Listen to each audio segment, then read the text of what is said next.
सबको जय मसीह की।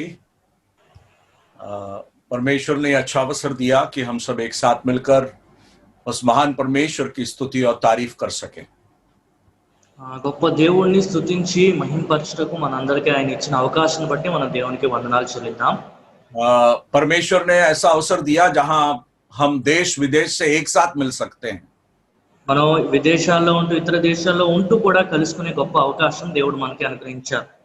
और परमेश्वर के दास जो वचन का प्रचार करते हैं उनके लिए सबसे बड़ी दिक्कत ये होती है कि एक जगह जो एक जूम मीटिंग में अगर वचन दिया, अगले जूम मीटिंग में अगर वो रिपीट हो गया, क्योंकि पता नहीं कहां से लोग जुड़ जाते हैं, इसलिए बड़े बहुत ही प्रार्थना और तैयारी के साथ वचन को लेकर बैठना पड़ता है। వాక్య పరిచర్య చేసే దేవుని దాసులకి ఇది కొంచెం క్లిష్టంగా ఉంటుంది. ఎందుకంటే ఒక జూమ్ మీటింగ్ లో మాట్లాడిన మాటలు మరొక జూమ్ మీటింగ్ లో వారు కూడా వచ్చి వింటారేమో అనే ఒక ఆలోచన ఉంది. కాబట్టి చాలా ప్రార్థనాపూర్వకంగా మేము సిద్ధపడి రావాల్సి ఉంటుంది. कुछ साल पहले एक परमेश्वर के दास के साथ मैं करीब 1 महीना था। కొన్ని సంవత్సరాల క్రితము దేవుని ఒక దాసునితోని నేను ఇంచుమించు ఒక నెల రోజులు ఉన్నాను. हम दोनों एक साथ सेवा भी करते थे और उनका अनुवाद मैं हिंदी में अक्सर करता भी था। మేమిద్దరం కలిసి పరిచర్య చేసేవాళ్ళమి. ఆయనకు తర్జుమా చేయడం హిందీలో నేను చేస్తూ ఉండేవాడిని. మేము కలిసి పనిచేసేవాళ్ళం. कुछ दिनों के बाद जब वो संदेश देने खड़े हुए और मैं अनुवाद करने खड़ा हुआ, तो सबसे पहले उन्होंने बोला, this fellow is with me always and so I can not repeat a message. కొన్ని రోజుల తర్వాత ఇలాగ నేను తర్జుమా చేయడానికి నిలబడ్డాను. ఆయన వాక్య పరిచయం చేస్తున్నప్పుడు ఇతను నాతో పాటు ఉన్నాడు కనుక ఇంతకు ముందు నేను చెప్పిన వాక్య సందేశం మరొకసారి నేను చెప్పలేను అని ఆయన చెప్పారు. परंतु repetition is never bad, it is always good. ఇలాగ సారి అదే మరొకసారి చెప్పుకున్నట అది చెడ్డదేం కాదు, అది ఒక విధంగా మంచిదే. क्योंकि पौलुस खुद ही कहता है कि एक ही बात मुझे बार-बार तुम्हें लिखना, मुझे तो कोई कष्ट नहीं होता, इससे तुम्हारी कुशलता है। ఒకే మాట సారి రాయటకు నాకు కష్టంగా అనిపించదు, కానీ మీ మేలు కోసమే రాస్తానని అపోస్తలుడైన పౌలు కూడా చెప్తున్నాడు. है ना, फिलिपियों की पत्री 3 अध्याय उसके पहली आयत में वो कहता है उस बात को। ఫిలిప్పీయులకు రాసిన పత్రిక 3వ అధ్యాయం 1వ వాక్యంలో ఈ మాటలు ఆయన చెప్తున్నారు. खैर जो भी हो, परमेश्वर ने इस अच्छे अवसर को दिया और मैं विश्वास करता हूं कि परमेश्वर का आत्मा अपने वचन के द्वारा हमसे बातें करेगा। ఏదేమైనా సరే మంచి అవకాశం దేవుడు మనకు అనుగ్రహించారు. ఆయన ఆత్మ ద్వారా ఆయన వాక్యంతో మనతో మాట్లాడతారని నేను విశ్వసిస్తున్నాను. इससे पहले कि मैं आगे बढ़ूं, एक गीत गाना चाहूंगा। నేను ముందుకు కొనసాగించే ముందు ఒక పాట నేను పాడాలనుకుంటున్నాను. बहुत ही मधुर गीतों को हम सुन रहे थे, हिंदी और तेलुगु। చాలా మధురమైన గీతాలు హిందీలోను తెలుగులో మనం వింటున్నాము. बिंदिया और मधु और भाई ईश्वर लोग सबने गाया, बहुत अच्छा गीतों को गाया, परमेश्वर का धन्यवाद हो। సహోదరులు బింద్యా మధు అలాగే ఈశ్వరాంకులు పాట పాడారు. దాన్ని బట్టి దేవునికి వందనాలు చెల్లిస్తున్నాను. मुझे वो स्क्रीन शेयरिंग का जरा परमिशन दे दें तो मैं आप लोगों के सामने स्क्रीन शेयर करूंगा, गीत को दिखाऊंगा और उसका स्क्रिप्ट देख सकते हैं और हम लोग मिलके गाएंगे। धन्यवाद, थैंक यू।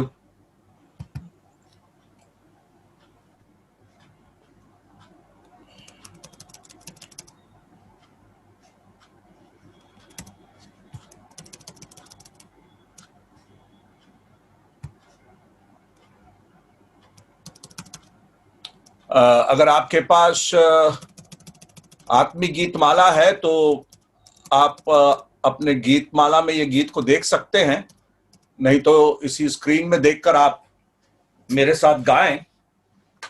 परमेश्वर का क्रोध मुझे पार कर गया, मृत्यु के फंदे से बचाया गया।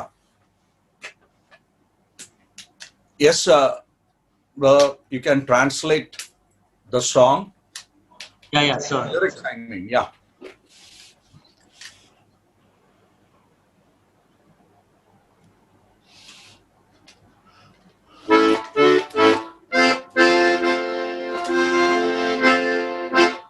गीतकार कह रहा है कि मैं परमेश्वर के क्रोध से बच गया हूं और मैं मृत्यु के फंदे से बचाए जाकर मैं उस पार निकल गया हूं।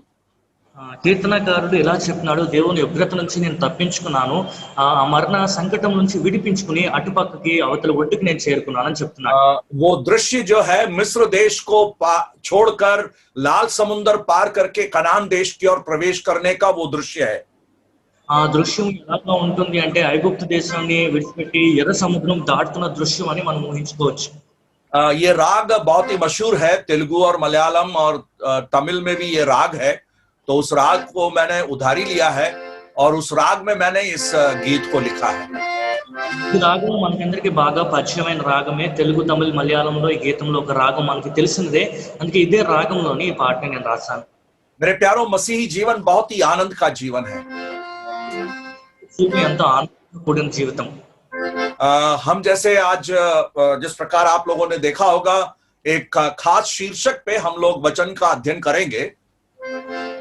రోజు ఒక ప్రత్యేకమైన శీర్షికతోని మనం వాక్య ధ్యానం చేయబోతున్నాం. మీరు చూసినట్లుగా I will be speaking on faithful sayings, सच्चे कथन के विषय में. जो नए नियम तिमुथियुस की पत्री में हम देखते हैं, उस सच्चे कथनों के बारे में हम विचार करेंगे ये 2-3 सभाओं में. ఈ రెండు మీటింగ్ లోని మనం కూడుకున్నప్పుడు సత్యమైన వాక్కుల గురించి 2 తిమోతిలకు రాసిన పత్రిక నుంచి మనం మాట్లాడుకోబోతున్నాం. उसमें पहला तिमुथियुस पहला अध्याय उसके 15वीं आयत में हम देखते हैं, यह बात सच और हर प्रकार से मानने के योग्य है कि मसीह यीशु पापियों का उद्धार करने जगत में आया. ఈ మాట యోగ్యమైనది, నమ్మదగినది. ప్రభువైన యేసుక్రీస్తు వారు పాపం రక్షించుటకు ఈ లోకం వచ్చారని తిమోతిలకు రాసిన మొదటి పత్రిక 1వ అధ్యాయం 15వ వాక్యంలో మనం చూస్తున్నాం. और वहां पौलुस कहता है, उनमें सबसे बड़ा मैं हूं. అక్కడ చెప్తున్నాడు, వారందరిలో నేనే ప్రధానుడను. तो आज हम उस पहले फेथफुल सेइंग या सच्चे कथन पर विचार करने जा रहे हैं. మాట గురించి, ఆ యోగ్యమైన మాట గురించి ఈ రోజు మనం ధ్యానం చేయబోతున్నాం. तो उसी वचन के आधार पर ये गीत भी मुझे लगा कि ये बहुत ही सही समय इस गीत को गाने के लिए, जहां पर हम अपने उस छुटकारे को स्मरण कर सकते हैं और प्रभु के संसार में आने के, देह धारण के और हमारे जीवन के परिवर्तन के विषय में इस गीत में लिखा हुआ है. ప్రభువైన యేసుక్రీస్తు వారు శరీరధారిగా ఈ లోకానికి వచ్చుట గురించి, మన విమోచన గురించి, మన మారు మనస్సు గురించి గీతములు ఉంది కాబట్టి ఇప్పుడు పాడుటకు ఈ వాగ్దానానికి సరిపోయినట్టు ఇదే మంచి సమయం అని నాకు అనిపించింది కాబట్టి ఇది ఇప్పుడు పాడుతున్నాను.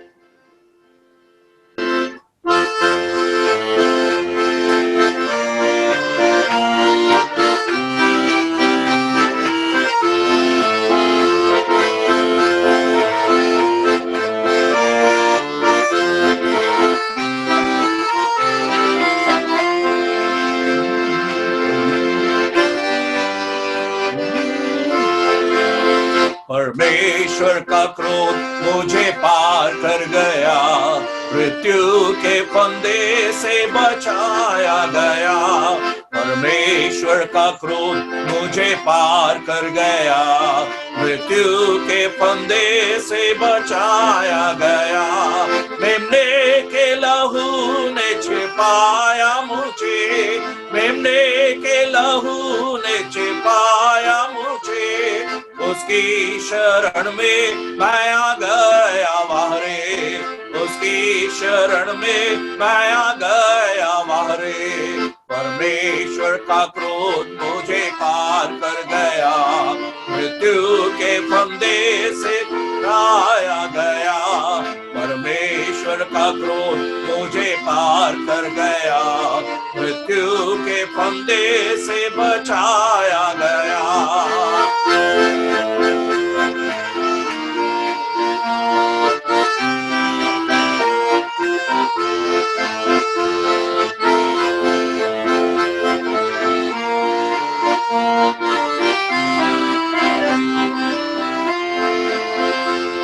फिरौन का गुलाम नहीं आजाद हुआ, फिरौन का गुलाम नहीं आजाद हुआ. मिस्रियों के बल से छुड़ाया गया, मिस्रियों के बल से छुड़ाया गया. परमेश्वर का क्रोध मुझे पार कर गया, मृत्यु के फंदे से निकाल. परमेश्वर का क्रोध मुझे पार कर गया, मृत्यु के फंदे से बचाया गया. लूट प्राप्त किया कितना धन्य हुआ,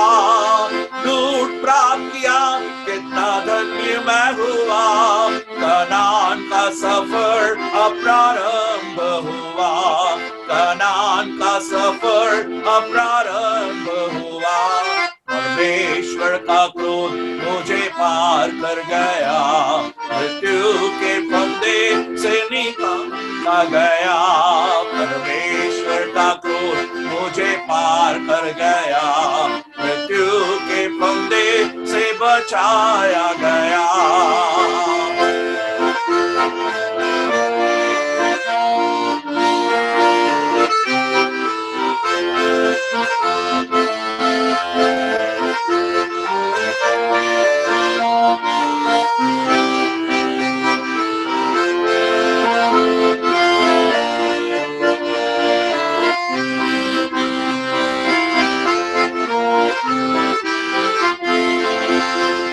बलहीन जब हूँ बलवंत करता प्रभु, बलहीन जब हूँ बलवंत करता प्रभु, मन्ना से वह तृप्त करता जीवन भरपूर, मन्ना से वह तृप्त करता जीवन भरपूर, परमेश्वर का क्रोध मुझे पार कर गया, मृत्यु के फंदे से बचाया गया, परमेश्वर का क्रोध मुझे पार कर गया, मृत्यु के फंदे से बचाया गया।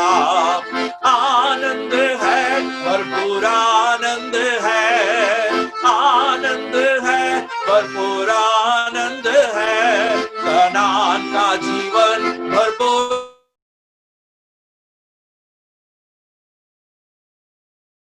है, परमेश्वर का क्रोध मुझे पार कर गया, मृत्यु के फंदे से निकाला गया, परमेश्वर का क्रोध मुझे पार कर गया, मृत्यु के फंदे से बचाया गया।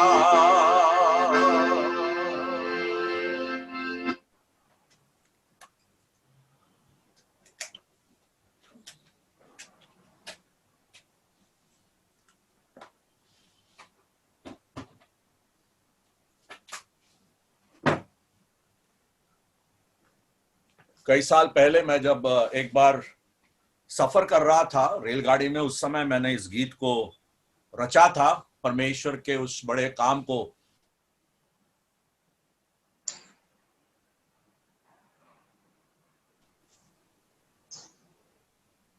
కొన్ని సంవత్సరాల క్రితము నేను ఒక రైలు బండిలో ప్రయాణం చేస్తున్నప్పుడు ఈ పాటని దేవుడు చేసిన కార్యములు జ్ఞాపకం చేసుకుంటూ ఈ పాటని నేను రచించాను.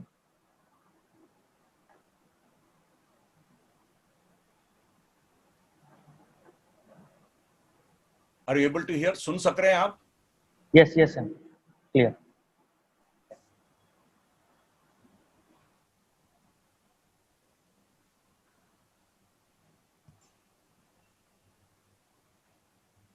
Yes, you're audible.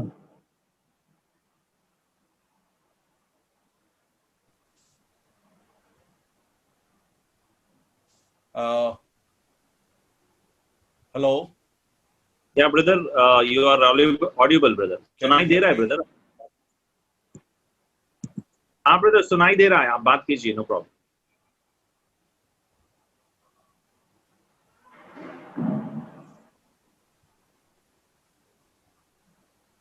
Hello. Yeah, brother, Shalutinen, brother, your voice is audible, brother. We're able to hear you. Go ahead.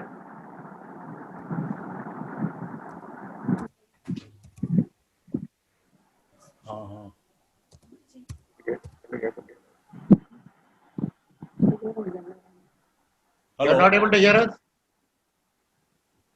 Yeah, we are able to hear you. Can you hear me now? अभी low volume हो गया है, अभी तो अच्छे से सुन रहे थे, अभी वॉल्यूम कम हो गया. अभी ठीक है? Yeah, okay.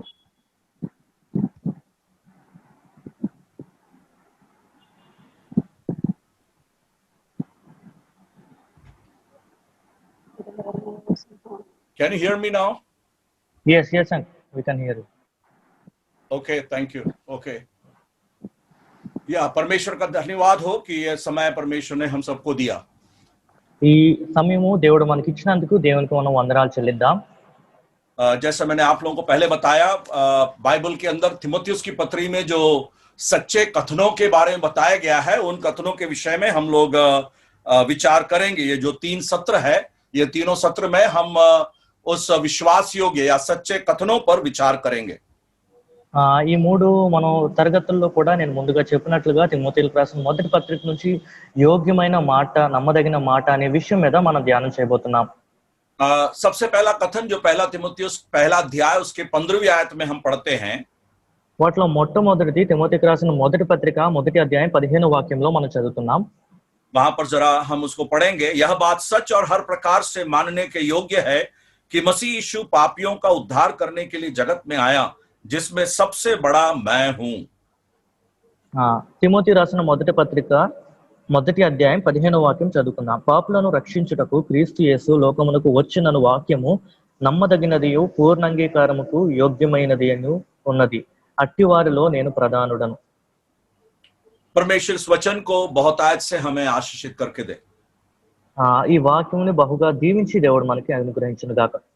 तीमुथियुस की दोनों पत्री और तीतुस की पत्री, तीनों पत्रियों को मिलाकर हम वहां के विषय सूची के या विषय के संदर्भ में हम इसको पास्टरल एपिस्टल या चरवाहा पत्री होकर हम इसे जानते हैं।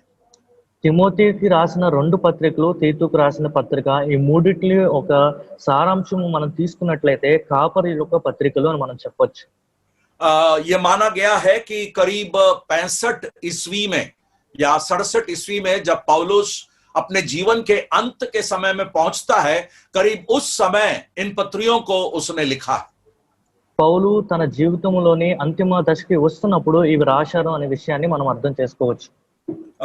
और पौलुस कलीसिया में किस प्रकार का क्रम या कलीसिया में किस प्रकार का बिहेवियर, किस प्रकार का अनुशासन, ये सारी बातों के विषय में, कलीसिया में कौन कैसे अगुवाई करना चाहिए, ऐसे विषयों पर पौलुस अपने इन जवान या अगली पीढ़ी को जिम्मेदारी सौंपता है। అపోస్తలుడైన పౌలు వచ్చే తరం వారికి, యవనస్తులకి సంఘ క్రమాలు ఎలాగ ఉండాలి, సంఘంలో క్రమశిక్షణలో ఎలా నడవాలి, ఎవరు ఎలాగ నడిపించాలి అనే విషయాల మీద అర్థమయ్యే రీతిగా ఈ పత్రికల ద్వారా చెప్తున్నారు. पौलुस के जीवन की खासियत हम ये देखते हैं कि वो हमेशा एक नई पीढ़ी को या अगली पीढ़ी को सेवा के लिए तैयार करने की मनसा हमेशा रखता था। పౌలు జీవితంలో ఉన్న ప్రత్యేకత మనం ఏం చూడొచ్చు అంటే, రాబోయే తరం వారికి లేదా ఆ మరుసటి తరం వారికి దేవుని పరిచయం చేసే విజన్లని ఎలాగ నేర్పించాలి అనే ఆశ కలిగి మనసు కలిగిన వాడిగా మనం చూస్తున్నాం. जब हम दूसरा तीमुथियुस दूसरे अध्याय में आते हैं, हम उस तैयारी के क्रम को देखते हैं। తిమోతికి రాసిన 2వ పత్రిక 2వ అధ్యాయంలోని అది ఎలాగా సిద్ధపడుతున్నారనే విషయంలో క్రమాన్ని మనం చూస్తున్నాం. कैसे वो अपने उस सेवा को दूसरों के हाथ में समर्पित करने के लिए अपने मन को बनाया था। ఆయన ఈ పరిచర్ను, తన చేస్తున్న పరిచర్ను ఇతరుల చేతులకు అప్పగించడానికి తన మనసుని ఎలాగ మలుచుకున్నాడనే విషయాలు అక్కడ మనం చదువుతున్నాం. दूसरा तीमुथियुस दूसरा अध्याय और उसके दूसरी आयत में हम जब पढ़ते हैं, वहां पर लिखा है, और जो बातें तूने बहुत से गवाहों के सामने मुझसे सुनी है, उन्हें विश्वासी मनुष्यों को सौंप दे, जो दूसरों को भी सिखाने के योग्य हो। అపోస్తలుడైన పౌలు తిమోతికి రాసిన 2వ పత్రిక 2వ అధ్యాయము 2వ వాక్యంలో, నీవు అనేక సాక్షుల ఎదుట నా వలన వినిన సంగతులను ఇతరులకును బోధించుటకు సామర్థ్యము గల నమ్మకమైన మనుషులకు అప్పగింపుము. तो वहां पर हम देखते हैं कि कैसे अलग अलग समय में वो अपने उस बातों को दूसरों को तैयार करने के लिए, शिक्षा के लिए वो सौंपता है। ఆయా సమయాల్లోని ఇతరులకు నేర్పించుటకు, ఈ విషయాలను ఇతరులకు అందించుటకు తను తాను ఎలా సిద్ధపరచుకున్నాడు అనే విషయాన్ని పౌలు గురించి మనం చూస్తున్నాం. वहां पर आप देखें तो कम से कम 3 कड़ी, 3 स्टेप्स को वह तैयार करने की बात को कह रहा है। తక్కువగా 3 అడుగులుగా 3 విధములుగా ఎలాగ సిద్ధపరచుకోవాలనే మాటలు అక్కడ పౌలు చెప్తున్నారు. पौलुस कहता है, तीमुथियुस से कहता है, అపోస్తలుడైన పౌలు తిమోతికి ఇలా చెప్తున్నాడు, और तीमुथियुस से कहता है तू उन लोगों को सौंप दे ताकि वे लोग विश्वासी और भी लोगों को सौंप सके। నువ్వు ఇతరులకు అప్పగించాలి, తద్వారా వారు ఇతరులకి అప్పగించును గాక అని అక్కడ పౌలు చెప్తున్నాడు. तो पौलुस को मिलाकर एक ही समय में करीब 4 स्टेप्स को, 4 कड़ी लोगों को, 4 कड़ी में लोगों को वह तैयार कर रहा है। ఇలాగ పౌలుతో కలుపుకొని చూసినట్లయితే నాలుగు రకాలైన వాళ్ళకి 4 అడుగుల్లోని ఇలాగ సిద్ధపరుస్తున్నట్లుగా మనం చూడొచ్చు. मेरे प्यारों, कलीसिया में अगुवे जो हैं उनको ये बात बहुत ही ज्यादा ध्यान देना जरूरी है. ప్రియులారా, సంఘ కాపరులు ఈ విషయం చాలా జాగ్రత్తగా వినాలి. कई बार ऐसा होता है कि कलीसिया के अगुवे चले जाने के बाद कलीसिया को नहीं मालूम कि अब कौन क्या करेगा. చాలా సార్లు ఏం జరుగుతుందంటే సంఘ కాపరి వెళ్ళిపోయిన తర్వాత సంఘస్థులకి ఏం చేయాలనే విషయం తెలియదు. और इन बातों को पौलुस बहुत ही अनुशासित तरीके से, अच्छे ढंग से कलीसिया के विश्वासियों को या तिमुथियुस को और तीतुस को निर्देश दे रहा है. ఈ విషయాల్ని పౌలు ఎంతో క్రమశిక్షణతోని చాలా చక్కగా తిమోతికి ఈ మాటలు చెప్తున్నట్లుగా మనం చూస్తున్నాం. आज जो परमेश्वर की आवाज को आप लोग सुन रहे हैं, जो कलीसिया की अगुवाई कर रहे हैं, क्या आपने अपने जीवन में, जीवन काल में इस प्रकार लोगों को तैयार किया है? ఈ రోజు దేవుని స్వరం వింటున్న మీరు, సంఘ కాపరులుగా ఉన్న మీరు ఎవరినన్నా ఇలాగ మీరు సిద్ధపరిచారా? क्या आपने तिमुथियुस लोगों को तैयार किया? ఇలాగ తిమోతి వంటి వారిని మీరు తయారు చేశారా? क्या तिमुथियुस लोग और भी लोगों को तैयार कर पाए? తిమోతిలు వంటి వారు ఇతరులు ఇంకా సిద్ధపరచగలిగారా? उस प्रकार की तैयारी परमेश्वर की कलीसिया के उन्नति और परमेश्वर की सेवा की उन्नति के लिए बहुत ही आवश्यक है. ఇలాంటి సిద్ధపాట్లు సంఘంనకు, సంఘ పరిచర్య ముందు కొనసాగుటకు ఎంతో ప్రాముఖ్యమైనవి. खैर वो मेरा विषय नहीं है, बस परमेश्वर की आत्मा शायद उस प्रकार स्मरण दिला रहा था, इसलिए मैं इस बात को बताया. ఈ రోజు నేను చెప్పాలనుకున్న అంశం అది కాదు, కానీ పరిశుద్ధాత్మ దేవుడు ఆ విషయాలు మీకు జ్ఞాపకం చేయాలనుకుంటున్నారేమో, అందుకే ఆ విషయాలు నేను మీకు చెప్పాల్సి వచ్చింది.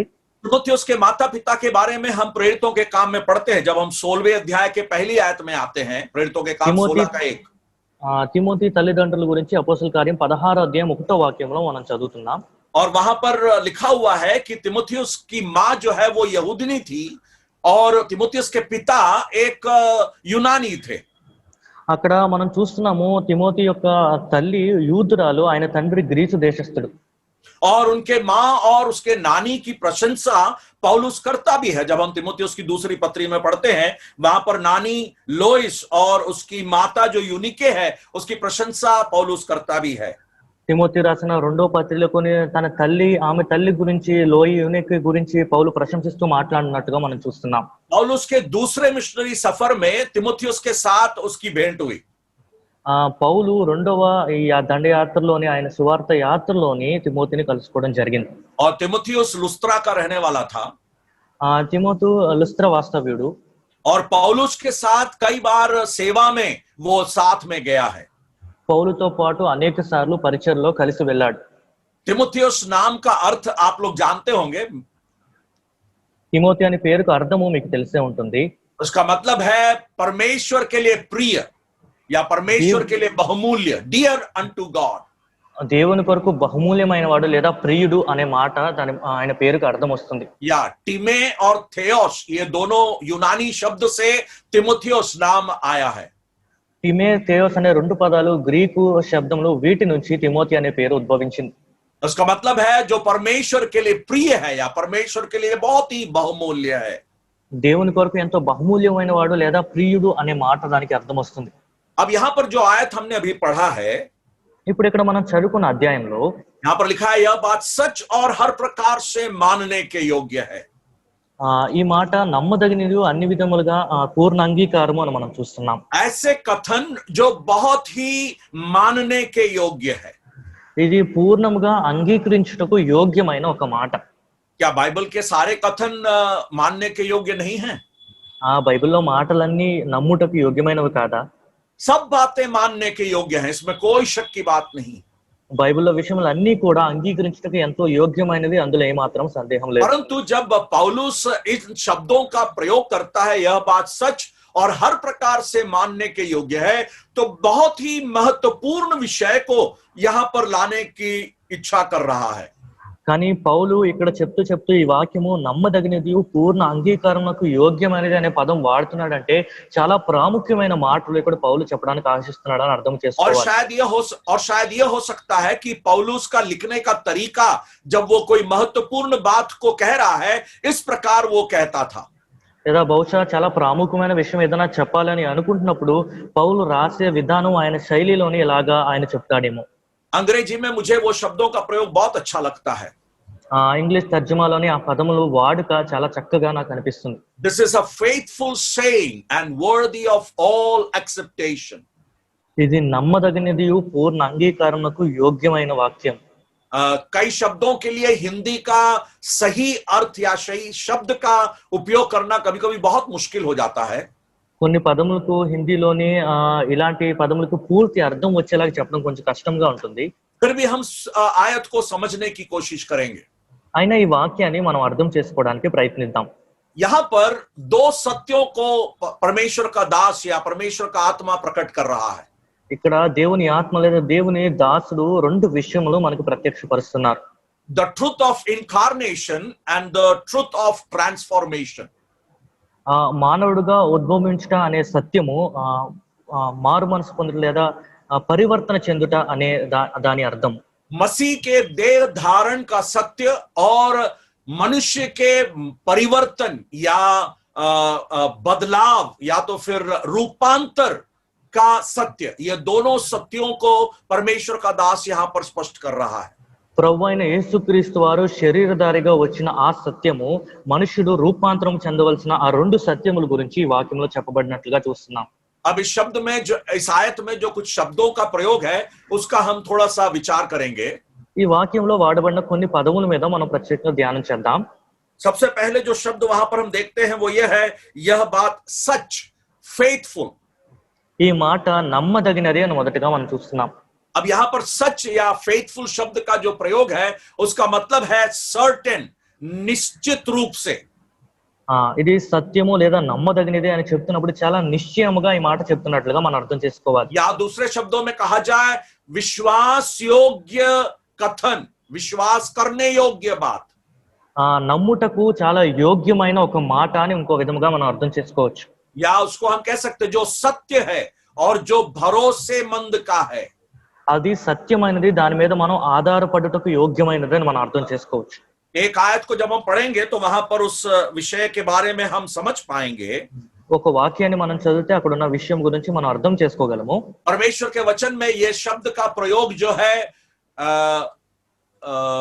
भंडारी के लिए इस्तेमाल किया गया है या भंडारी की सेवा में इस्तेमाल किया गया है.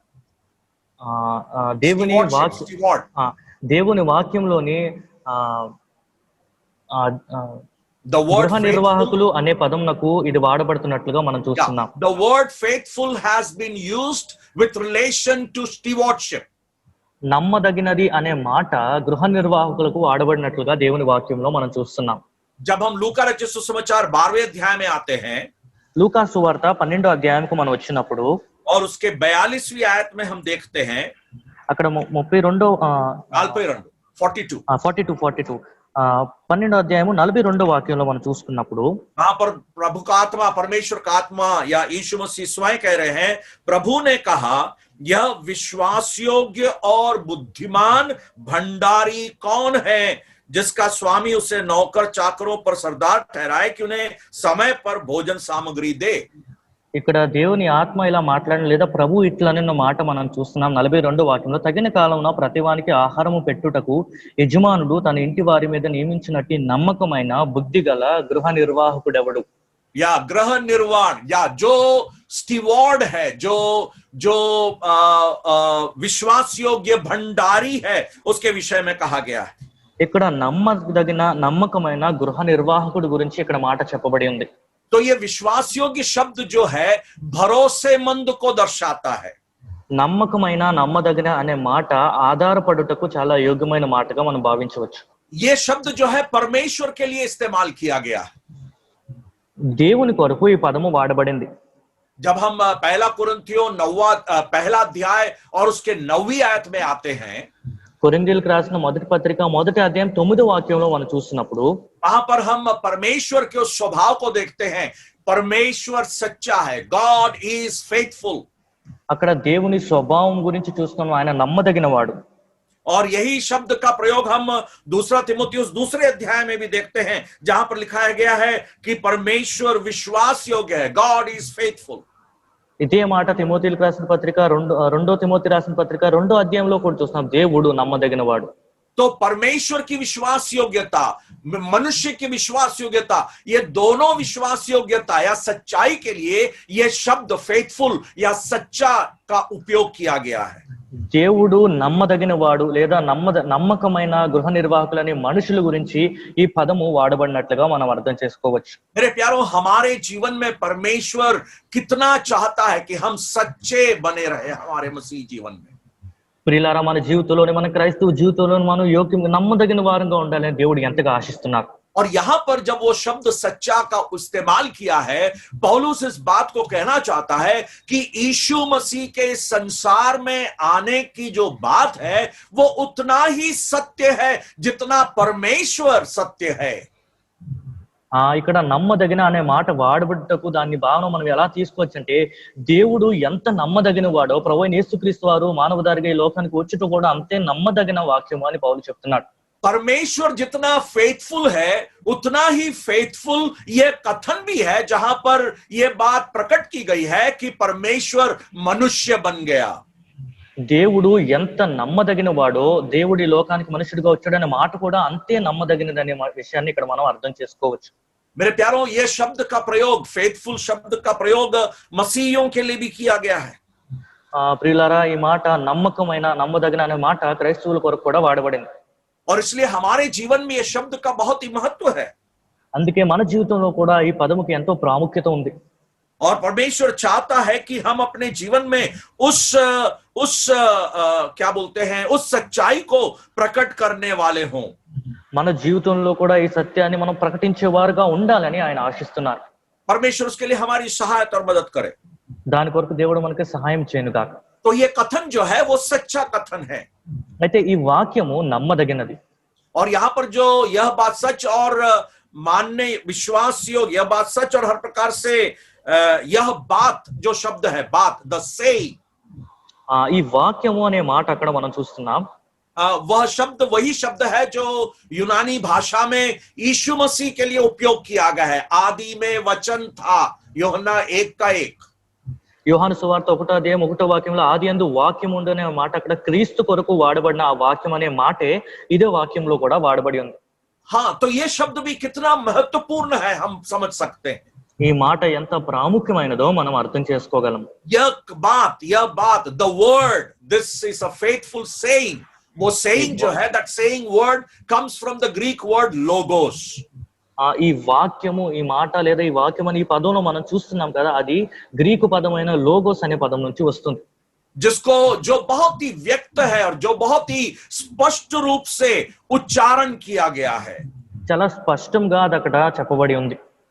और मेरे प्यारों, हमारे जीवन में यह बात बहुत ही जरूरी है कि हम इस सच्चाई को समझने वाले ही नहीं परंतु इसको दूसरों के सामने प्रकट करने वाले हों. ప్రియులారా, ఈ మాటని, ఈ సత్యమును మన జీవితంలో అర్థం చేసుకున్నట్టు మాత్రమే కాదు కానీ ఇతరులకు ప్రకటించడం కూడా ఇది చాలా ప్రాముఖ్యమైనది అనే విషయాన్ని అర్థం చేసుకోవాలి. हर प्रकार से मानने के योग्य है. అన్ని విధములుగా నమ్మదగిన మాట. इसका मतलब है इसके लिए मान्यता दी गई है. इट हैज बीन रिकॉग्नाइज्ड, मान्यता के योग्य है. దీనికి ఒక గుర్తింపు ఉంది, దీనికి ఒక ప్రత్యేకత ఉంది, దానికి ఇది యోగ్యమైనదనే మాట మనం అర్థం చేసుకోవచ్చు. और ये स्वीकार करने योग्य बात है. ఇది అంగీకరించుటకు యోగ్యమైన మాట. और मेरे प्यारों, हमारे जीवन में इस बात को समझना जरूरी है. ये जो स्वीकार, एक्सेप्टेशन, वर्दी ऑफ ऑल, मानने योग्य, वो शब्द का प्रयोग सिर्फ 2 ही बार नए नियम में किया गया है. ప్రియులారా, అంగీకరించుటకు యోగ్యమైనది, ఈ అంగీకారము అనే మాట కొత్త నిబంధనలో 2 సార్లు ఉంది కాబట్టి దాని ప్రాముఖ్యత మనం అర్థం చేసుకోవాలి. अगली बार जो इस्तेमाल किया गया है 4th अध्याय उसके 9वीं आयत, 1 तीमुथियुस 4:9 में ये शब्द का प्रयोग किया गया है. రెండోసారి అదే తిమోతి రాసిన మొదటి పత్రిక 4వ అధ్యాయం 9వ వాక్యంలో ఆ మాట మనము చూస్తున్నాం. तो ये विश्वास योग्य या स्वीकार या मानने के योग्य जो शब्द है उसका मतलब यह है कि जहां पर मैं स्वीकार कर लेता हूं. అంగీకరించుటకు యోగ్యమైన వాక్యం అనగా అది మనం అంగీకరించుకున్నటకు అని మనం చూస్తున్నాం. ठीक है, हम उस आयत में जरा एक और बार आए.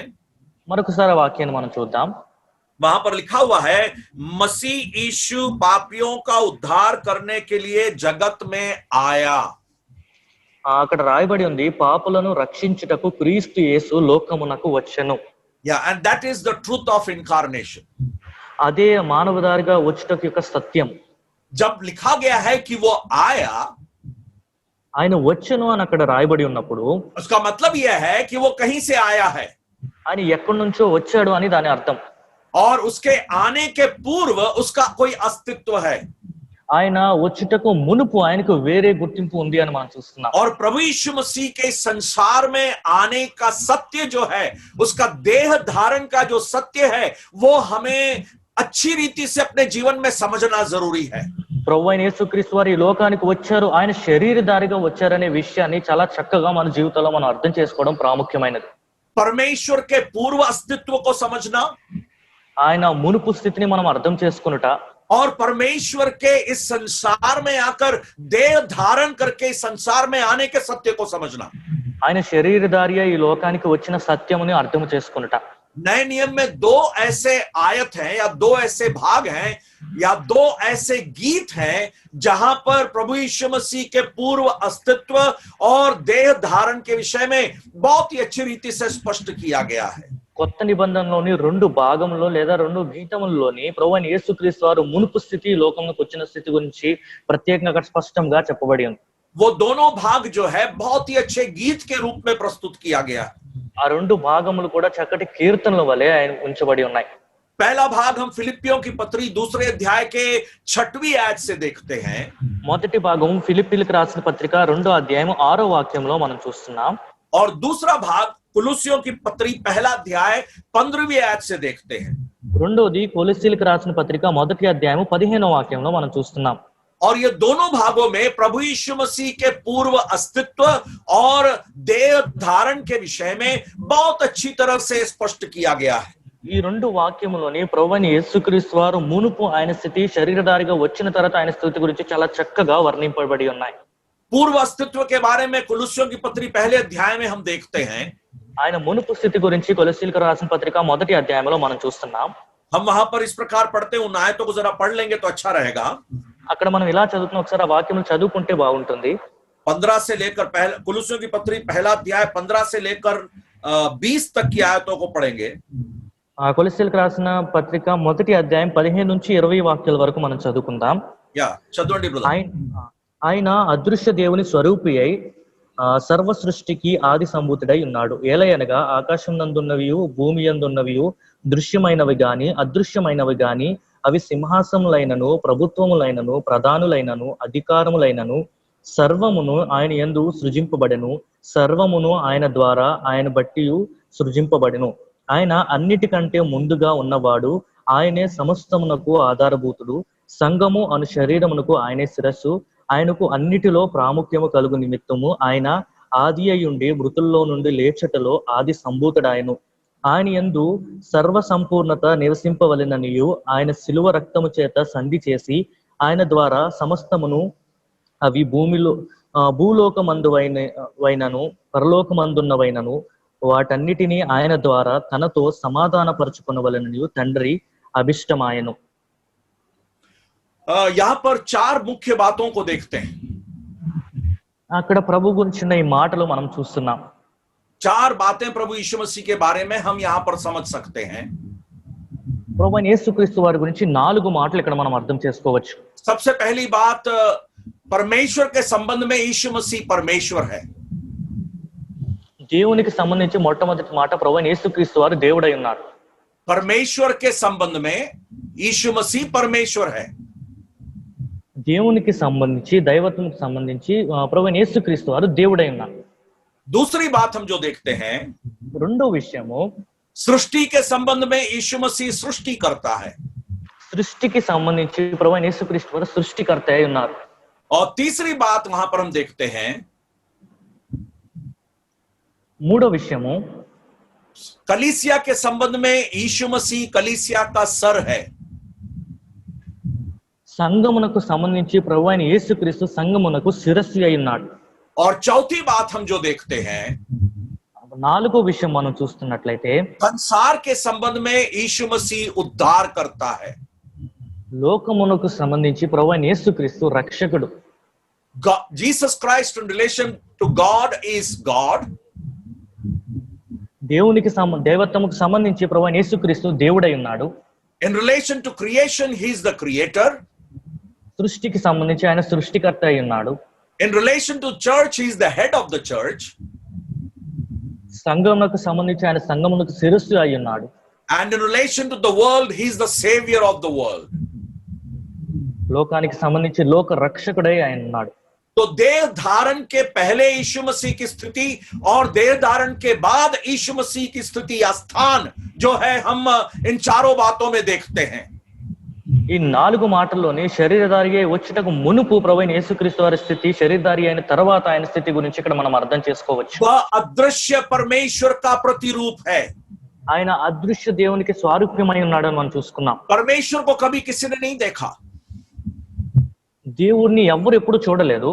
परंतु परमेश्वर को प्रकट करने के लिए यीशु मसीह देह धारण किए. కానీ దేవుణ్ణి ప్రకటించుటకు ప్రభువైన యేసుక్రీస్తు వారు శరీరధారి అయి వచ్చారు. तो जब प्रभु यीशु मसीह के लिए प्रतिरूप शब्द का प्रयोग किया गया है, ప్రభువైన యేసుక్రీస్తు వారికి స్వరూప్యము అనే మాట వాడబడినప్పుడు उसका मतलब यह है कि जो वस्तु है, जो अस्तित्व में है या जो बीइंग है, उसका वही रूप प्रभु यीशु मसीह है. ఆయన ఉన్న స్థితిలోని ఆయన దైవత్వముకు ఒక స్వారూప్యమే ప్రభువైన యేసుక్రీస్తు వారు. वहां पर उसका वह उस बात को प्रतिनिधित्व करता है ఆయన ఆ మాటకి ఒక ప్రతినిధిగా ఉన్నాడని మనం చెప్పొచ్చు. और उसको वह प्रकट करता है ఆయన ఆ విషయాన్ని ప్రకటిస్తున్నారు అని చెప్పొచ్చు. और उसके संपूर्ण दशा में वो ईश्वरत्व को दर्शाता है. ఆయన సంపూర్ణంగా దైవత్వాన్ని ఆయన ప్రచురపరుస్తున్నారు. तो परमेश्वर को कभी किसी ने नहीं देखा, परंतु उसको उसने देखा जिससे उस परमेश्वर को प्रकट किया है. దేవుడిని అనడు ఎవరు చూడలేదు, కానీ దేవుణ్ణి ఎవరైతే ప్రత్యక్షపరిచారో ఆయన్ని మనుషులు చూశారు. और इसलिए यूहन्ना रचित सुसमाचार 14वें अध्याय के 9वीं आयत में यीशु मसीह कहते हैं, అందుకే యోహాను రాసిన పత్రిక 4వ అధ్యాయం 9వ వాక్యంలో ప్రభువైన యేసుక్రీస్తు వారు ఇలా చెప్తున్నారు. वो कहते हैं, जिसने मुझे देखा उसने पिता को देखा. నన్ను చూసిన వాడు తండ్రిని చూసినట్లే. मैं उसके बाद वो कहता है, मैं और पिता एक हैं. నేను తండ్రి ఏకమై ఉన్నామని ఆయన చెప్తున్నారు. तो वहां पर प्रभु यीशु मसीह के उस प्रतिनिधित्व को परमेश्वर के लिए प्रतिनिधि होकर, परमेश्वर को प्रकट करने वाला होकर और परमेश्वर का शरीर में पूरा दिव्यता को दर्शाने के लिए यीशु मसीह के उस पूर्व स्थिति को दर्शाता है. అక్కడ ప్రభువైన యేసుక్రీస్తు యొక్క పూర్వ స్థితిని గాని మనం చూసినట్లయితే దేవుని ప్రకటించేవాడుగా, దేవుని ప్రత్యక్షపరిచేవాడుగా, దేవునికి ప్రతినిధిగా వస్తూ దైవత్వాన్ని దివ్య స్వరూప్యంలోని శరీరధారిగా ఆయన వ్యక్తపరుస్తున్నట్లుగా మనం చూడొచ్చు. इब्रानियों की पत्री पहले अध्याय के 3री आयत में जब हम पढ़ते हैं, హెబ్రీయులకు రాసిన పత్రిక 1వ అధ్యాయం 3వ వాక్యంలో మనం చదివినప్పుడు वहां पर भी उसके बारे में इब्रानी का लेखक कहता है कि वह उसके महिमा का प्रकाश और उसके तत्व की छाप है. అక్కడ ఇలాగే హెబ్రీయులకు రాసిన పత్రికాకారుడు ఎలా చెప్తున్నాడు, ఆయన దేవుని మహిమ యొక్క తేజస్సును, ఆయన తత్వం యొక్క మూర్తిమంతమునై ఉన్నాడు అని మనం तो చూస్తాం. यीशु मसीह कौन है? అయితే ప్రభువైన యేసుక్రీస్తు వారు ఎవరు? यीशु मसीह परमेश्वर है. ప్రభువైన యేసుక్రీస్తు వారు ఆయన దేవుడు. कई लोग यीशु मसीह के उस ईश्वरत्व को या दिव्य स्वभाव को विश्वास करने के लिए तैयार नहीं होते. చాలా మంది ప్రభువైన యేసుక్రీస్తు వారు దేవుడు అని ఆయన దివ్య స్వభావం అంగీకరించటకు వారు సిద్ధంగా ఉండరు. कई लोग इस बात को पूछते हैं, क्या यीशु मसीह परमेश्वर है? ये कहीं लिखा है बाइबल में? ప్రభువైన యేసుక్రీస్తు వారు దేవుడు అని బైబిల్లో ఎక్కడైనా రాయబడి ఉందా అని కొంతమంది అడుగుతూ ఉంటారు. परंतु परमेश्वर के वचन में यीशु मसीह परमेश्वर है, इस बात का पूर्ण जिक्र किया गया है. కానీ దేవుని వాక్యములోని ప్రభువైన యేసుక్రీస్తు వారు దేవుడై ఉన్నారు అనే మాట గురించి పూర్తిగా స్పష్టం చేయబడి ఉంది. बहुत ही अच्छी रीति से परमेश्वर के वचन में हम उस बात को देखते हैं. చాలా చక్కటి రీతిలోని ఆ మాటని మనం దేవుని వాక్యంలో చూడగలుగుతున్నాం. जब हम तीतुस की पत्री 2रा अध्याय उसके 13वीं आयत को पढ़ते हैं, తీతుకు రాసిన పత్రిక 2వ అధ్యాయం 13వ వాక్యంలో మనం చదివినప్పుడు वहां पर यीशु मसीह को सच्चा परमेश्वर और उद्धारकर्ता इस प्रकार कहा गया है. అక్కడ ప్రభువైన యేసుక్రీస్తు వారిని నమ్మదగిన దేవుడును రక్షకుడు అనే మాట అక్కడ వాడబడినట్లుగా మనం చూస్తున్నాం. यूहन्ना की पहली पत्री उसके 5वें अध्याय के आखिरी आयत में जब आप आते हैं, యోహాను రాసిన మొదటి పత్రిక 5వ అధ్యాయము ఆఖరి మాటలు మనం చూసుకున్నప్పుడు 20th verse 20वीं आयत, 20వ వాక్యంలో మనం చూసినప్పుడు और वहां पर यीशु मसीह के बारे में इस प्रकार लिखा हुआ है, అక్కడ ప్రభువైన యేసుక్రీస్తు వారి గురించి ఇలా రాయబడి ఉంది, हम यह भी जानते हैं कि परमेश्वर का पुत्र आ गया है और उसने हमें समझ दी है कि हम उस सच्चे को पहचाने और हम उसमें जो सत्य है अर्थात उसके पुत्र यीशु मसीह में रहते हैं। सच्चा परमेश्वर और अनंत जीवन यही है। 20వ వాక్యంలో మనం ఇలా చదువుతున్నాం, మనము సత్యవంతుడైన వాని ఎరగవలనని దేవుని కుమారుడు వచ్చి మనకు వివేకం అనుగ్రహించి ఉన్నాడని ఎరుగుదుము. మనము దేవుని కుమారుడైన యేసుక్రీస్తు నందున్న వారమై సత్యవంతుని అందున్నాము. ఆయనే నిజమైన దేవుడును నిత్య జీవమునై ఉన్నాడు. నిజమైన దేవుడు, నిజమైన దేవుడు, సచ్చా పరమేశ్వర్, ఆయన నిజమైన దేవుడు అనే మాట అక్కడ మనం చూస్తున్నాం. और अनंत जीवन यही है, ఆయనే నిత్య జీవము అనే మాట అక్కడ చూస్తున్నాం. तो क्या यीशु मसीह परमेश्वर है? ప్రభువైన యేసుక్రీస్తు వారు దేవుడా? मेरे प्यारो यीशु मसीह परमेश्वर है, इसमें कोई शक की बात नहीं है। ప్రియులారా, మన ప్రభువైన యేసుక్రీస్తు వారు దేవుడై ఉన్నారన్న మాటలో ఏ మాత్రము సందేహం లేదు.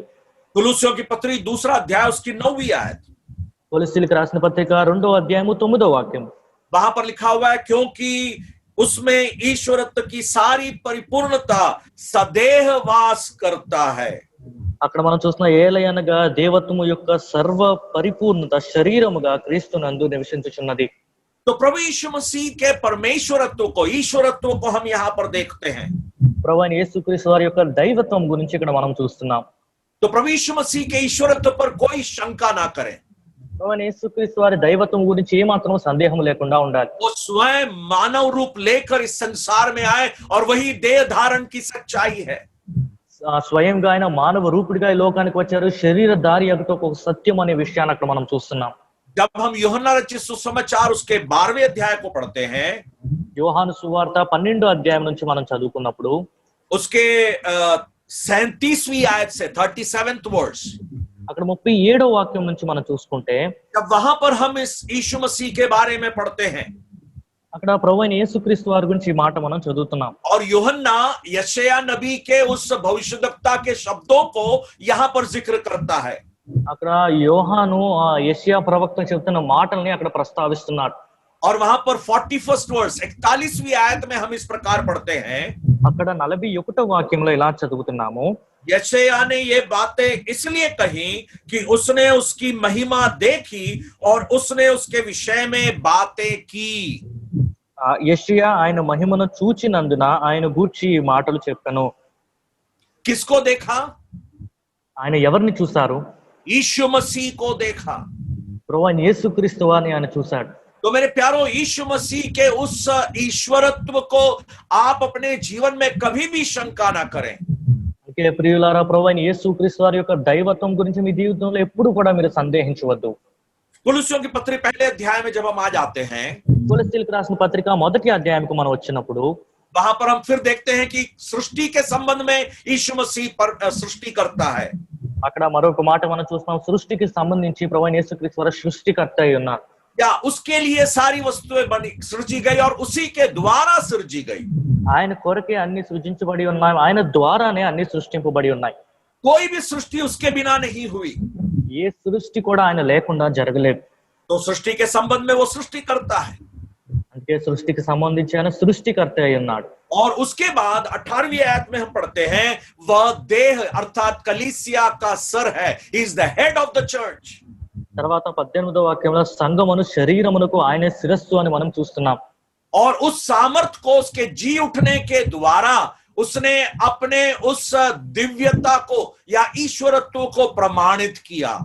ఆయన తిరిగి లేచుట ద్వారా ఆయన దివ్యత్వము, ఆ దైవత్వం యొక్క సామర్థ్యాన్ని ఆయన ప్రచురించారు. वहां पर एक कथन है खास करके जो मैं आप लोगों के लिए पढ़ना चाहता हूं। कुलुस्सियों 1:18 उसका आखिरी भाग में इस प्रकार लिखा है, కొలస్సీలకు రాసిన పత్రిక 1వ అధ్యాయం 18వ వాక్యంలో ప్రత్యేకమైన ఒక మాట అక్కడ వాడబడింది. అది మీ కొరకు నేను చదవాలనుకుంటున్నాను.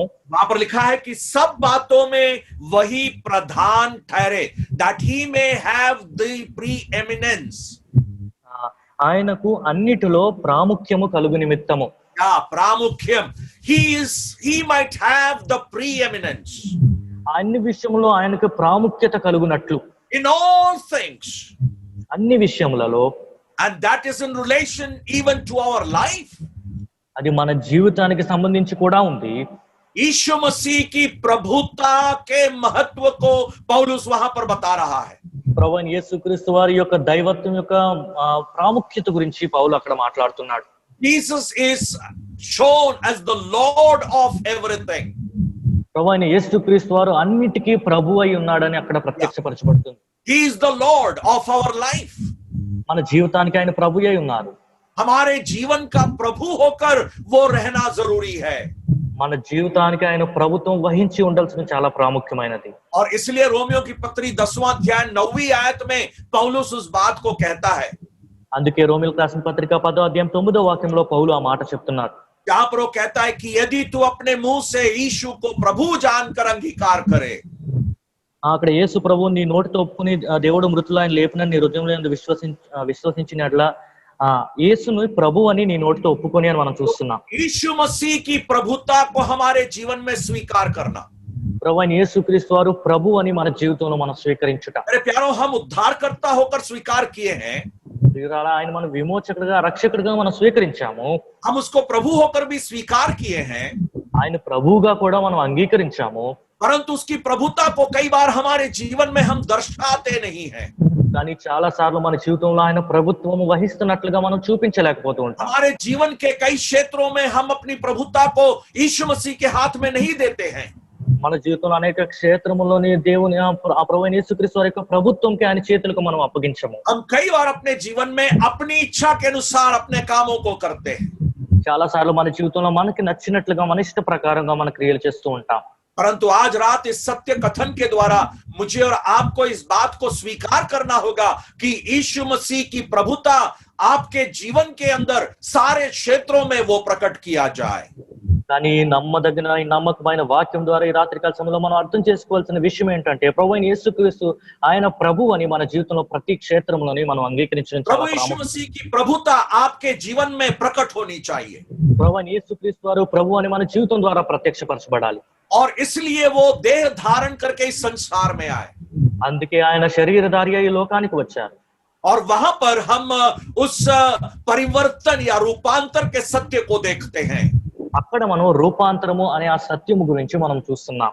यीशु मसीह का देह धारण हमारे जीवन में हम जैसे बुरे लोगों के अंदर परमेश्वर ने काम किया और एक रूपांतर को हमारे जीवन में दिया है। ప్రభు అయిన యేసుక్రీస్తు వారి ఈ లోకంలో శరీరధారిగా వచ్చుట ద్వారా చెడ్డతరంగా మనం జీవించుతున్న మన జీవితంలోని రూపాంతరం చెందుటలో ఆయన సఫలమయ్యారు. और इसलिए पौलुस कहता है यह बात सच और हर प्रकार से मानने के योग्य है कि मसीह यीशु पापियों का उद्धार करने इस जगत में आया। అందుకే అపోస్తలుడైన పౌలు ఈ మాట చెప్తున్నాడు, పాపులను రక్షించుటకు క్రీస్తు యేసు లోకమునకు వచ్చినని వాక్యము నమ్మదగినది పూర్ణ అంగీకారమునకు యోగ్యమైనది అయింది. तो इस देह धारण का सत्य क्या है? ఈ శరీరధారిగా వచ్చుట యొక్క సత్యము ఏంటి? यीशु मसीह संसार में आया और हमारे जीवन को परिवर्तन करने के लिए वह शरीर धारण करके हमारे जीवन में पापों की क्षमा दी है। ప్రభువైన యేసుక్రీస్తు వారి లోకంలోకి వచ్చి మన జీవితంలో మార్పు రూపాంతరం కలిగించుట కొరకు ఆయన శరీరధారిగా ఈ లోకానికి వచ్చి ఆయన మన పాపములను క్షమించారు. मनुष्य का सृजनहार स्वयं मनुष्य बन गया। మనుష్యుల సృష్టికర్త స్వయంగా ఆయన మానవుడిగా ఈ లోకానికి వచ్చారు. जो तारों का चलाने वाला था उसने माँ का दूध पिया। నక్షత్రములను నడిపించేవాడు తల్లి పాలు తాగేలాగా ఆయన వచ్చారు. जो जीवन का रोटी है वो भूखा रहा। ఆ జీవపు ఊట అయిన ఆ దేవుడు ఆయన ఆకలిగా ఉన్నారు. जो जीवन जल का सोता है वो हमारे लिए प्यासा बन गया। జీవ జలములు ఊట అయిన ఆయన మన కొరకు ఆయన దాహం చెందారు. वह स्वयं जो ज्योति है हमारे लिए वो नींद को अनुभव किया। స్వయంగా వెలుగు అయిన ఆయన మన కొరకు నిద్రని అనుభవించారు. वह जो स्वयं मार्ग है वो मार्ग में चलते चलते थक गया। మార్గము స్వయంగా మార్గమైన ఆయనే మార్గంలో నడుస్తూ నడుస్తూ అలసిపోయారు. वह जो सत्य है उसकी निंदा की गई और उस पर झूठे आरोप लगाए गए। ఆయన సత్యమై ఉన్నాడు కానీ ఆయన మీద నిందలు మోపబడి తప్పుడు ఆయన మీద ఇలాంటి చర్యలు చేశారు. वह गुरु तो था परंतु उसने कोड़े खाए। ఆయన గురువు అయి ఉన్నారు కానీ ఆ కొరడా దెబ్బలు ఆయన అనుభవించారు. वह कलीसिया का नींव है परंतु वह क्रूस पर लटकाया गया। సంఘమునకు పునాది అయిన ఆయన సిలువ మీద వేలాడదీయబడ్డారు.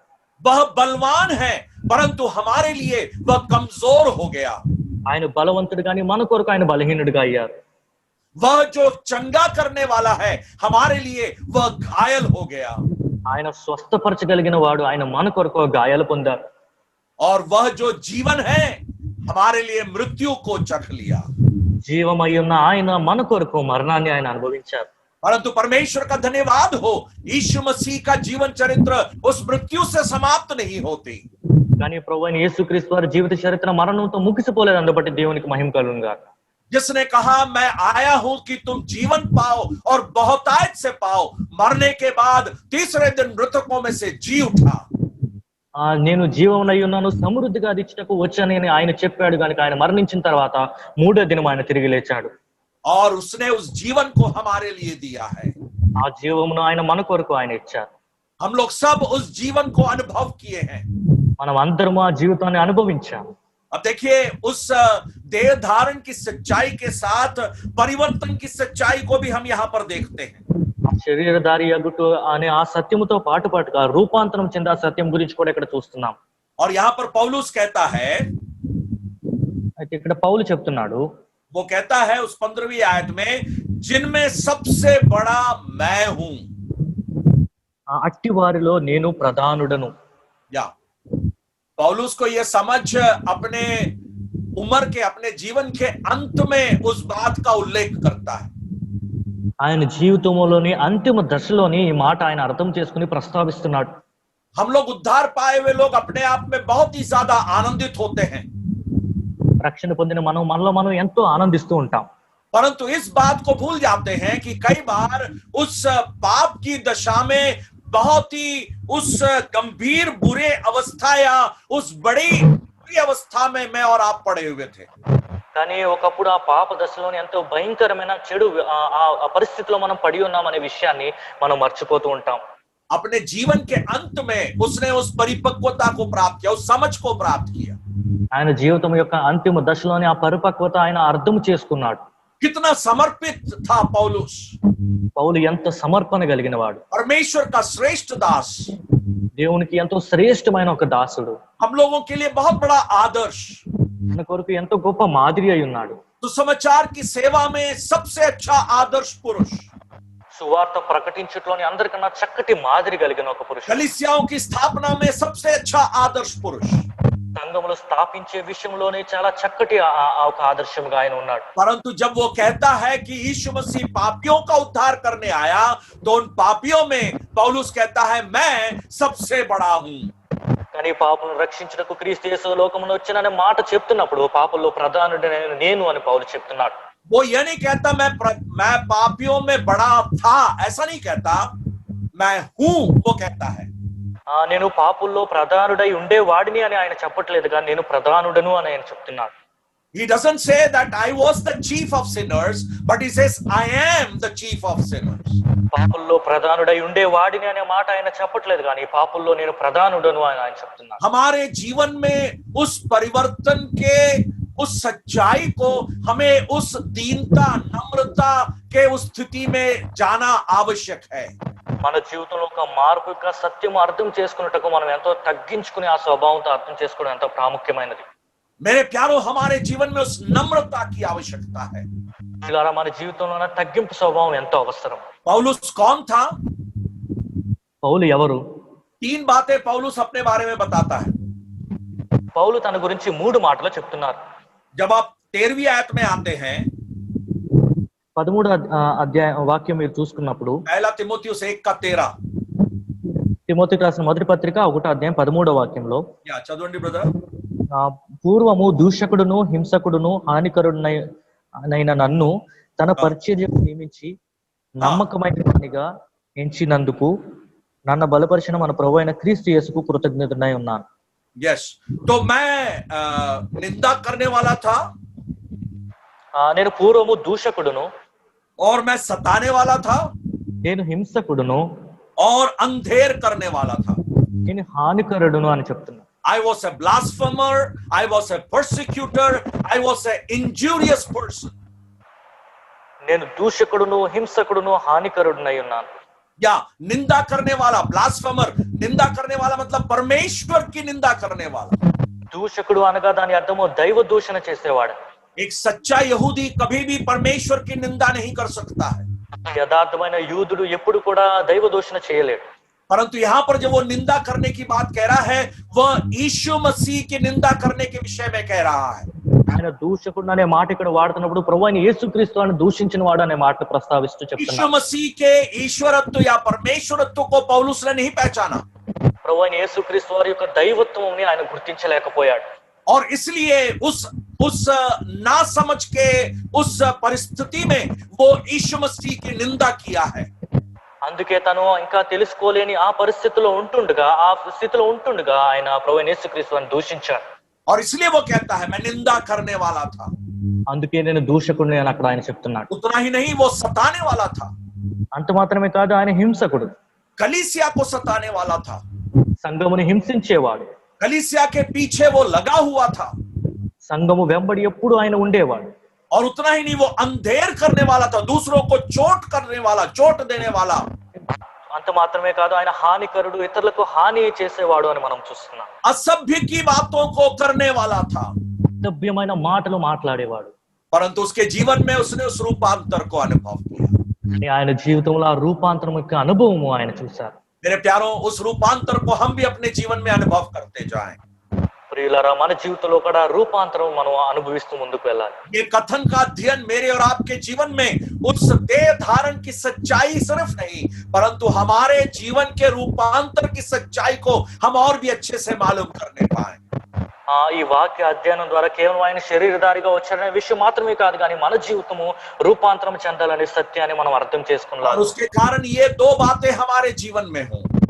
దానికి కారణము ఈ రెండు విషయాలు మన జీవితంలో ఉండాలి. पहला, हम यीशु मसीह की प्रभुता को अपने जीवन में संपूर्ण रीति से ग्रहण करें. మొదటి ప్రభువైన యేసుక్రీస్తు వారి యొక్క దైవత్వముని మన జీవితంలో పూర్తిగా మనం అంగీకరించాలి. और दूसरी बात, हम अपने जीवन में और भी नम्र और दीन हो जाएं. రెండోది, మన జీవితంలో మనం ఇంకా దీనులుగా ఇంకా తగ్గించుకునే స్వభావం కలిగిన వారుగా మనం ఉండాలి. वो दीनता का स्वभाव कैसे प्रकट होता है? ఆ దీనత్వం అనే స్వభావం ఎలా ప్రత్యక్షపరచబడుతుంది? फिलिप्पियों की पत्री दूसरे अध्याय में जब हम पढ़ते हैं, ఫిలిప్పీయులకు రాసిన పత్రిక 2వ అధ్యాయంలో మనం చదువుకున్నప్పుడు उसका 5वीं आयत, అక్కడ 5వ వాక్యంలో जैसा मसीह यीशु का स्वभाव था वैसा भी तुम्हारा भी स्वभाव हो. క్రీస్తు యేసునకు కలిగిన ఈ మనస్సు మీరును కలిగి ఉండుడి. या एद मनसु, ఏ మనస్సు? या कौन सा मन है वहां पर? అక్కడ ఎలాంటి మనస్సు మనం చూస్తున్నాం? हम उसके चौथी आयत में पढ़ते हैं वो मनसु. ఆ మనస్సు గురించి 4వ వాక్యంలో మనం చదువుతున్నాం. या क्या लिखा है वहां पर? మీలో ప్రతివాడును తన సొంత కార్యములను మాత్రమే కాక ఇతరుల కార్యములను కూడా చూడవలెను. या हर एक अपनी ही हित की नहीं वरन दूसरों की हित की भी चिंता करे. మీలో ప్రతివాడును తన కార్యముల గురించి మాత్రమే కాదు కానీ ఇతరుల కార్యములు కూడా చూడవలెను అని చూస్తున్నాం. मसीह यीशु के अंदर दूसरों की चिंता उस ईश्वरत्व को छोड़कर मनुष्य रूप धारण करने की मनसा को उसने बनाया. ప్రభువైన యేసుక్రీస్తు వారికి ఇతరుల మీద కలిగిన చింత దైవత్వాన్ని విడిచిపెట్టి మానవుడిగా ఆయన శరీరధారిగా వచ్చేట్లో మనకు కనిపిస్తుంది. और वहां पर उसकी दीनता को हम देखते हैं. ఆయన దీనత్వం గురించి ఎక్కడ మనం చూస్తున్నాం? तो इसलिए लिखा है जैसा मसीह यीशु का स्वभाव था वैसा ही तुम्हारा भी स्वभाव. అందుకే క్రీస్తు యేసును కలిగిన ఈ మనస్సును మీరు కూడా కలిగి ఉండవాలని అక్కడ మాట మనం చూస్తున్నాం. क्या आपके स्वभाव में यीशु मसीह का स्वभाव है? మీ స్వభావంలోని ప్రభువైన యేసుక్రీస్తు వారి స్వభావం కనిపిస్తుందా? देह धारण का सत्य और रूपांतर का सत्य. శరీరధారి అయి వచ్చాడన్న సత్యము, రూపాంతరం యొక్క సత్యము हमारे जीवन में यीशु मसीह की प्रभुता का अंगीकार और हमारे जीवन में दीनता का स्वभाव लाने के लिए परमेश्वर हमारी सहायता है. మన జీవితంలో ప్రభువైన యేసుక్రీస్తు వారి యొక్క దైవత్వమును అంగీకరించుకొనుట, మన జీవితంలో దీనత్వము, తగ్గింపు కలిగిన స్వభావం కలుగుటకు దేవుడు మనకు సహాయం చేయనుగాక. एक आराधना का समय हो रहा था, चल रहा था, ఒక ఆరాధన కార్యక్రమం ఇలా జరుగుతుంది.